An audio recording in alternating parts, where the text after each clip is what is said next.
Hi, this is Marcus Pulis, and this is Voluntary Visions. This week is another forgotten freedom fighter, True Courage, Smedley Butler. What is true courage? Is it rushing to defend your country? Is it defending your family? Is it standing up for your rights? All of these certainly could be true. There are many traits that define a great and ethical person. Courage, will, knowledge, strength of character, a desire for truth can all be defining characteristics of a freedom fighter. The truth is that all of these powers are intrinsically connected. Smedley Butler, he had them all. He was an exceptional man of peace who survived the racket known as war. Smedley Butler was born July 30th, 1881. His father was a member of the House of Representatives from the state of Pennsylvania. When he was just shy of 17 years old, Butler enlisted in the Marine Corps. After he lied about his age, he was commissioned as a second lieutenant. His military career began in the Spanish-American War. This military career would take him all over the world. In Mexico, Butler received his first of 2 Medals of Honor. The citation for the first medal reads, quote, "For distinguished conduct in battle, engagement of Veracruz, 22 April 1914. Major Butler was eminent and conspicuous in command of his battalion. He exhibited courage and skill in leading his men through the action of the 22nd and final occupation of the city." Again, Butler was deployed to a new post. While in Haiti, which never seems to be at peace, he received his second Medal of Honor. The citation reads, "For extraordinary heroism in the action as commanding officer of detachments from the 5th, 13th, 23rd Companies, and the Marine and Sailor detachments from the USS Connecticut. Major Butler led the attack on Fort Riviere, Haiti, 17 November 1915. Following a concentrated drive, several different detachments of Marines gradually closed in on the old French bastion fort in an effort to cut off all avenues of retreat for the Caco bandits. Reaching the fort on the southern side, where there was a small opening in the wall, Major Butler gave the signal to attack, and Marines from the 15th Company poured through the breach, engaged the Cacos in hand-to-hand combat, took the bastion, and crushed the Caco resistance. Throughout this perilous action, Major Butler was conspicuous for his bravery and forceful leadership. At the onset of World War I, Butler was disappointed to not have been given a combat post. Instead, he was given a promotion to brigadier general, as well as a command of Camp Pontezin in France. This base was a staging ground for the U.S. forces. Due to his leadership, he was given even more medals, including the Army and Navy Distinguished Service Medals. After leaving the military, Butler was not done being a hero. During World War I, the soldiers were promised a veteran's bonus.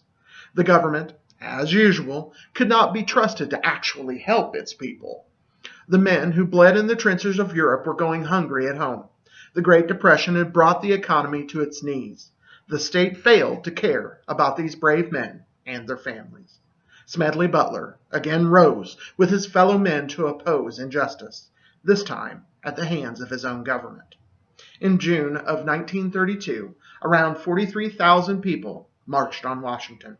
This bonus army made camp and awaited congressional action. After a long wait, the men became unruly.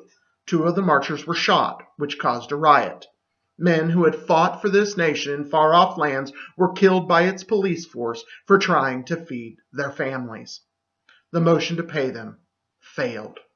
Butler and his son arrived at the camp and encouraged the bonus army.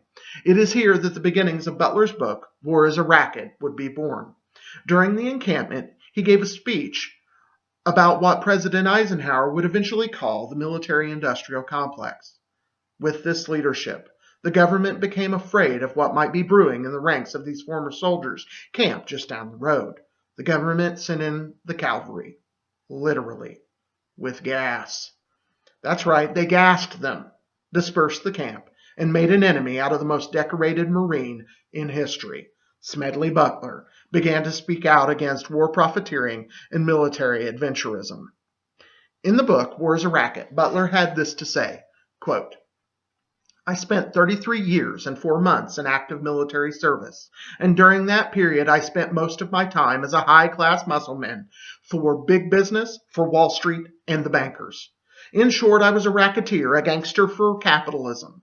I helped make Mexico, and especially Tampico, where he received his first Medal of Honor, safe for American oil interests in 1914. I helped make Haiti, medal number 2, and Cuba a decent place for the national city boys to collect revenues in.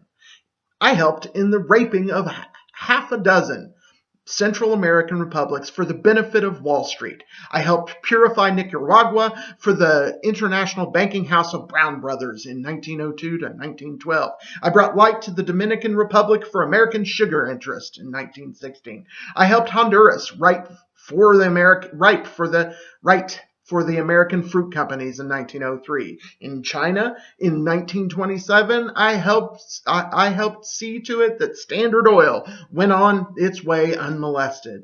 Looking back on it, I might have given Al Capone a few hints. The best he could do was operate his racket in 3 districts. I operated in 3 continents. Seeing that Butler was opposed to government policies, a group of men in 1934 sought him out. This group was, according to Butler, trying to overthrow the government and install a fascist regime on the behalf of business interests. Although he certainly opposed the actions of the state, he saw that these men and their plans were no better. They had wanted to use him as a puppet for public support while centralizing power. Smedley Butler again showed his powers and bravely stood up for what was right and appeared before Congress, blowing the whistle on this plot. We see the issues that Smedley Butler faced all around us today. The corruption of the government is still on full display for all to see. I think that sometimes the people who have been involved with war and the racket that it is are the right people to bring this evil of war and the government's use of violence and murder to light. This man was everything the U.S. government wanted in a soldier. He was a natural leader, willing to make the hard choices. It was his character to drive forward with courage for a cause he believed in. Smedley Butler had the will of a lion, yet it was these qualities that led him to the knowledge that war was nothing more than a tool for governments and corporations to turn blood into gold. It was wrong, and with his strength of character, Smedley Butler would not let it stand. We today in the freedom movement have many issues that we stand for. None are more important than peace. War is the ultimate affront to everything that freedom is. In war, a government takes control of your very life and throws it across the world for its own interest without as much as a hesitation. War is murder. The state spends our money on bombs and bullets while they sit in their ivory tower and watch like it's simply a board game. Even more sickening, like it did with the bonus army, it refuses to take care of the people it harmed on the battlefield. Today we see that in government's refusal to effectively treat PTSD and the veteran suicide epidemic with effective medications like marijuana. War, as Butler pointed out, is a racket, and it is one we must end in our lifetime. I hope that as you read my posts and as you watch my videos, you too are ready to stand like Smedley Butler did against the moneyed interest murdering for profit.